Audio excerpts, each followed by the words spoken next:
একটা পরিবারে যদি 4টা সন্তান থাকে, এখন ধরেন বড় ভাই সে বলছে যে বাবা আমার পরের যে 3টা ভাই বোন আছে তাদের জন্য তুমি এক সেট জামা কাপড় কিনে দিয়েছো, তাদেরকে তুমি ভালো দেখাশোনা করো।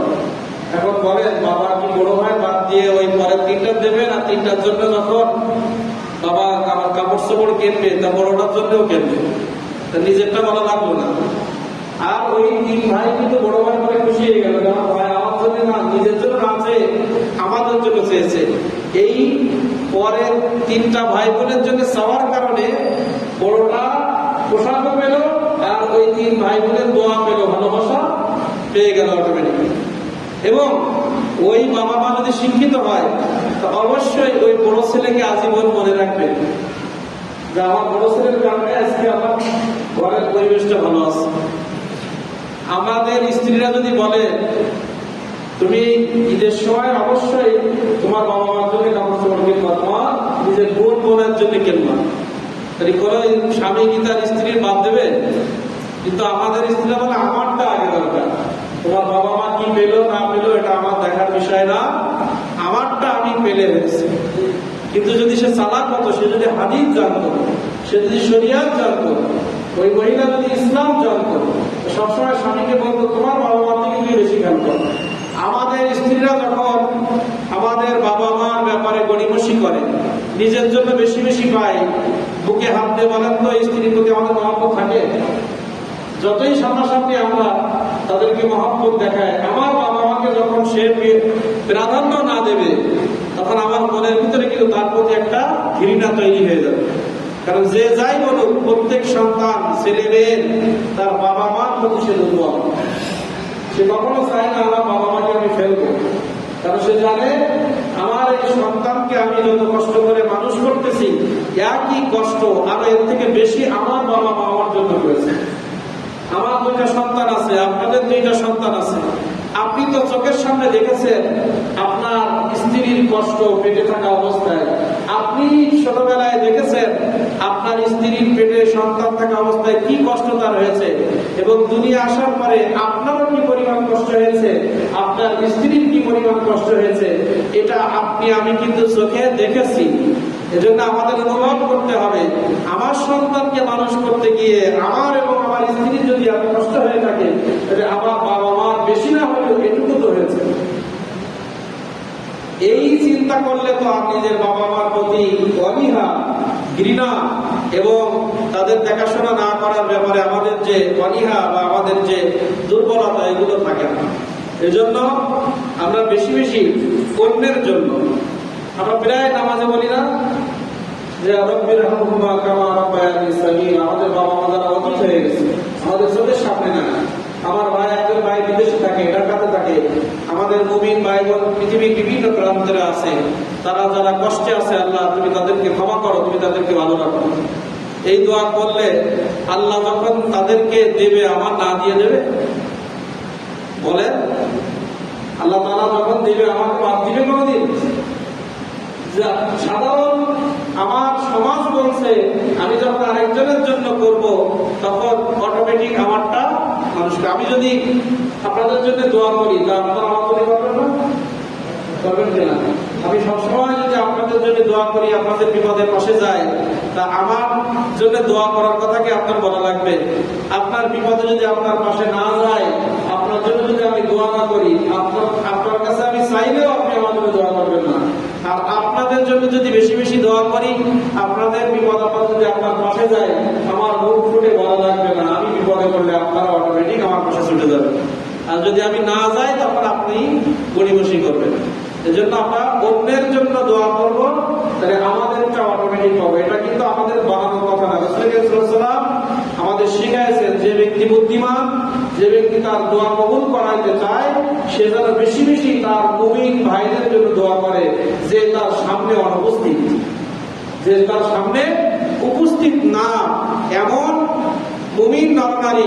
তাহলে মুমিন নরনারীর জন্য দোয়া করলে যদি এত নেকি আল্লাহ তাআলা দেন, তাহলে আমার ভাইয়ের জন্য করলে কি বেশি দেবে না? কারণ রক্ত তো আমার আগে, রক্তের ভাই বোনদের ব্যাপারে তো বহু ওয়াসিয়াত আছে। এখানে বলছে যে অনুপস্থিত নরনারী মুমিন, অনুপস্থিত নরনারী মুমিন নরনারীর জন্য যদি আপনি আমি দোয়া করি, আমি যদি 1 কোটি নরনারীর জন্য দোয়া করি, তো 1 কোটি নরনারীর যে ফ্যাসিলিটি আল্লাহ তাআলা দিবেন, যে ক্ষমা আল্লাহ তাআলা করবেন, তাদের যে পরিমাণ ভালো রাখবেন, আমার সেই পরিমাণ আল্লাহ তাআলা দিবেন। আমরা যদি বলি আল্লাহ আমার প্রতিবেশী যারা গরিব মানুষ, অসহায়, অসুস্থ, তাদেরকে তুমি সুস্থ করো, এভাবে যদি দোয়া করি, তাহলে প্রত্যেকটা ব্যক্তির এগেনস্টে আমার নেকি আছে। হাদিসে কি বলা আছে? রাসূল সাল্লাল্লাহু আলাইহি ওয়াসাল্লাম কি বললেন? মানিস তাকফারা লিল মুমিনিন, মান মানে যে ব্যক্তি, ইস্তাগফারা ক্ষমা চাইবে, লিল মুমিনিন ওয়াল মুমিনাত মুমিন নর এবং নারীর জন্য যে ব্যক্তি আল্লাহর কাছে ক্ষমা চাইবে, কাতাবাল্লাহু আল্লাহ তাআলা লিখে দিবেন, লাহু ওই ব্যক্তির জন্য যিনি দোয়া করতেছেন, যিনি ক্ষমা চাইতেছেন, বিকুল্লি প্রত্যেক, মুমিনিন ওয়া মুমিনাতিন প্রত্যেক মুমিন নর এবং নারীর বিপরীতে হাসানা একটি করে উত্তম নেকি তার আমলনামায় যাবে। তাহলে আপনি আমি যদি আমার জন্য বারবার আস্তাগফিরুল্লাহ আস্তাগফিরুল্লাহ তওবা করি, আমারটা কবুল না হতে পারে, কারণ আমার প্রতি আল্লাহ রাগ রয়েছে, আমার প্রতি আল্লাহ কি রয়েছে? বিভিন্ন কারণে রাগ রয়েছে।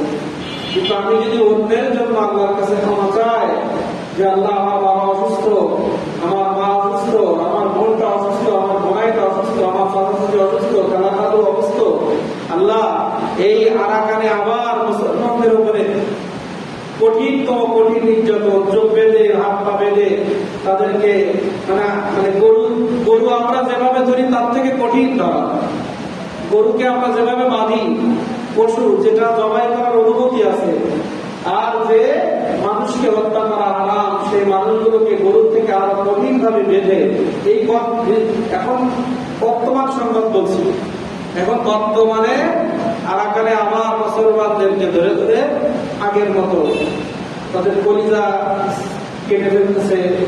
আগে আমরা শুনছি না মুসলমানদের গোশত রান্না করে খেয়েছে, আমার ভিডিও আমরা দেখেছি। সেই পরিবেশ আবার তৈরি হয়েছে, কারণ তাদের বিচার করা হয় নাই। তাদের উপযুক্ত শাস্তি যদি দেওয়া হতো, তাহলে তারা এই কয়েক বছর ধরে দেখলো আমাদের তো আর কোনো অসুবিধা নেই, কেউ তো আমাদের বিচার করলো না, শাস্তি দিল না, আবার বাড়িয়েছে। এবং নাইজেরিয়া একটা মসজিদের ভিতরে আক্রমণ হয়েছে মুসলমানদের উপরে, মসজিদের ভিতরে মুসলমানদেরকে আক্রমণ করেছে। এই সুযোগগুলো সমগ্র বিশ্বের মুসলমান প্রতিবাদী না হওয়ার কারণে এই সুযোগগুলো তারা পাচ্ছে। দোয়া করবো আল্লাহ নাইজেরিয়া এবং আরাকানে যে মুসলমানদের উপরে নির্যাতন চলছে, আল্লাহ তাআলা তাদেরকে হেফাজত করুন। তাহলে আমরা আজকে যে হাদিসে মুবারাকা শুনলাম, বেশি বেশি পরিমাণে ইস্তেগফার করা, এটা ব্যক্তির জন্য তো আমরা করব, আমার নিজেদের জন্য। কারণ রাসূল কারীম সাল্লাল্লাহু আলাইহি ওয়াসাল্লাম দৈনিক 70 থেকে 100 বার আস্তাগফিরুল্লাহ আস্তাগফিরুল্লাহ আস্তাগফিরুল্লাহ দোয়াটি, এই আস্তাগফিরুল্লাহ রাসূল কারীম সাল্লাল্লাহু আলাইহি ওয়াসাল্লাম 70 থেকে 100 বার দৈনিক করতেন। রাসূল কারীম সাল্লাল্লাহু আলাইহি ওয়াসাল্লামের যখন জিজ্ঞাসা করলাম আপনার আগে পরে তো গোনা নাই, তাহলে আপনি এত কেন এই আস্তাগফিরুল্লাহ এই আমলটা করেন? রাসূল কারীম সাল্লাল্লাহু আলাইহি ওয়াসাল্লাম আমার উম্মতের জন্য, রাসূল কারীম সাল্লাল্লাহু আলাইহি ওয়াসাল্লাম নিজের জন্য আস্তাগফিরুল্লাহ 70-100 বার না, এই আমলটা উম্মতি মুহাম্মাদীর জন্য করতেন। যত আমল যত যা কিছু করেছে সব আমাদের বাঁচানোর জন্য, এবং আমরা যাতে আমল করি। দুইটা কারণে রাসূল কারীম সাল্লাল্লাহু আলাইহি ওয়াসাল্লাম বেশি বেশি ইবাদত করেছেন, জীবন বাকি রেখে অসুস্থ অবস্থায় নামাজ কাজা করেন নাই। একটাই কারণে, সেটা হচ্ছে উম্মতের হাসরের মাঠে রাসূল কারীম সাল্লাল্লাহু আলাইহি ওয়াসাল্লামের সারা জীবনের আমলের বিনিময়ে আল্লাহর কাছে আমাদের নাজাত চাইবেন, এটা হাসরের মাঠে। আর একটি বিষয় আছে দুনিয়াবি, সেটা হচ্ছে আমার উম্মত যেন তারা যখন আমার জীবনী পড়ে তারা শিক্ষা অর্জন করবে যে আমাদের যিনি গাইডলাইন, যিনি আমাদের সুপারিশ করবেন, যিনি আমাদের নবীজির কোনো গুনাহ ছিল না, তারপরেও তিনি আল্লাহকে খুশি করার জন্য যদি এত ইবাদত করতে পারে, আমরা কেন বসে থাকবো? রাসূল কারীম সাল্লাল্লাহু আলাইহি ওয়াসাল্লামের জীবন স্টাডি করলে ওনার যুদ্ধের ময়দানে যাওয়া, ক্ষুধার্ত মানুষের পাশে যাওয়া, নিজে তাহাজ্জুদ পড়া, দৈনিক 70-100 বার আস্তাগফিরুল্লাহ পড়া, আল্লাহর কাছে ক্ষমা প্রার্থনা করা, এগুলোর এত ইবাদত রাসূল আকরাম সাল্লাল্লাহু আলাইহি ওয়াসাল্লামের প্রয়োজন ছিল না। কিন্তু উনি করেছেন দুইটা কারণে। একটা, হাসরের মাঠে উনি এই সমস্ত দুনিয়াবি কষ্টের বিনিময়ে, আমলের বিনিময়ে আপনার আমার মতো গুনাহগারদের সুপারিশ করার জন্য।